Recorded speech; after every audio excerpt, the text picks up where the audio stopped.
उन्हाळ्यातील मोसमातील सर्वांचं आवडतं पेय म्हणजे पन्ह. उकडलेल्या कैरीच्या गरापासून बनवलेलं हे पन्ह अगदी लहानापासून मोठ्यापर्यंत सर्वांचंच आवडतं. तर आज आपण रेखाच कुक हाऊसमध्ये जाणून घेऊया की पन्ह कसं बनवायचे.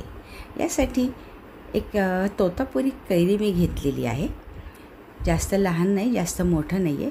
4 ते 5 जणांसाठी याचं पन्ह छानपैकी तयार होऊ शकतं.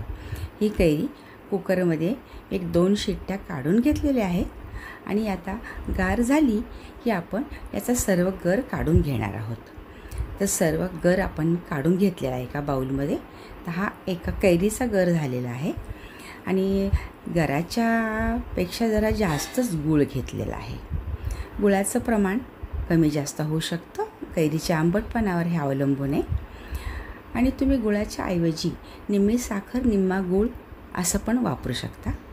मीठ लागतं चवीला. आणि ही आहे वेलची पूड. वेलची पूड आपल्याला हवी आहे आणि जिऱ्याची पूड. आणि मस्तपैकी चवीला लागणार आहे आपल्याला थोड्याशा केशराच्या काड्या. तर चला कसं करायचं तर बघूया. तर हा गर आपण प्रथम एका बाउलमध्ये मी काढून घेणार आहे. गर छानपैकी निघाला आहे, मगजदार होती कैरी. हा गर एका बाउलमध्ये काढायचा आहे आपण. आणि यातच आपल्याला गूळ किंवा साखर मिक्स करायची आहे. हे 1 वाटी मी गूळ घेतलेला आहे. हा गूळ छान आपण याच्यामध्ये मिक्स करून घेऊया.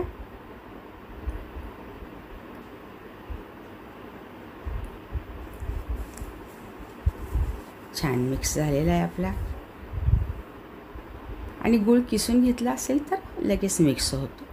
याच्यात चवीला टाकायचं आपल्याला मीठ, कारण की मीठ हवंच आहे आपल्याला. हे मीठ आपण टाकून घ्यायचं आहे. हे थंडगार पन्ह खरं दुपारची वेळ म्हणजे पन्ह्याचीच असं म्हटलं तरी चालेल. आणि या पन्ह्यामुळे चव तर येतेच, पण आपल्या पोटातील उष्णता कमी होते. आणि केव्हाही बाहेरच्या पेयापेक्षा हे पन्ह चांगलंच. वेलची पूड टाकून झाली आहे, जिऱ्याची पूड टाकून झाली आहे. छान मिक्स करू आपण. आणि यामध्ये आपल्याला मिक्स झालं की याच्यामध्ये टाकायचं आपल्याला पाणी. या जिऱ्यामुळे पण एक छानपैकी सुवास येतो. आता हे पाणी टाकायचं आपल्याला. घट्ट पातळ जसं तुम्हाला आवडत असेल त्या प्रमाणात तुम्ही बेताने पाणी ओतायचे. पण शक्यतो एक मध्यम पुरेसं होतं आपल्याला, जास्त घट्ट पण नको आहे. आणि हे ना गाळायची गरज नसते आपल्याला. गर इतका छान निघाला आहे, रेषेदार नाही आहे अजिबात, तर गाळायची काही गरज नाही आहे. आणि हा छान मिक्स करून झाला हे आपल्याला एक मिक्सरमधनं काढून घ्यायचे. इथे मी काय करणार आहे, ब्लेंडर फिरवते मी याच्यामध्ये, की जेणेकरून आपल्याला इन्स्टंट पन्ह लगेच मिळेल. ठेवायची गरज नाही. जास्त प्रमाणात जर आपण गर केला तर हा गर तुम्ही 1 वर्षभर तरी आपण साठवून ठेवू शकता. तर हे आपलं मस्तपैकी पन्ह तयार आहे. पेल्यामध्ये आईस क्यूब टाकलेला आहे आपण. आता टाकूया पन्ह. कलर पण किती सुरेख आला आहे गुळामुळे. आणि त्यात वेलचीचा सुवास, आहा हा हा, अगदी मन शांत होणार आहे आपलं. हे बघा, हे पन्ह तयार आहे.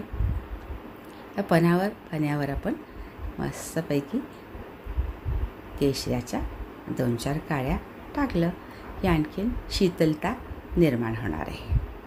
असं हे छान आपलं पारंपरिक पन्ह तुम्ही पण करा आणि कमेंट द्यायला अजिबात विसरू नका. मी तुमच्या कमेंटची नक्की वाट पाहते आहे. धन्यवाद.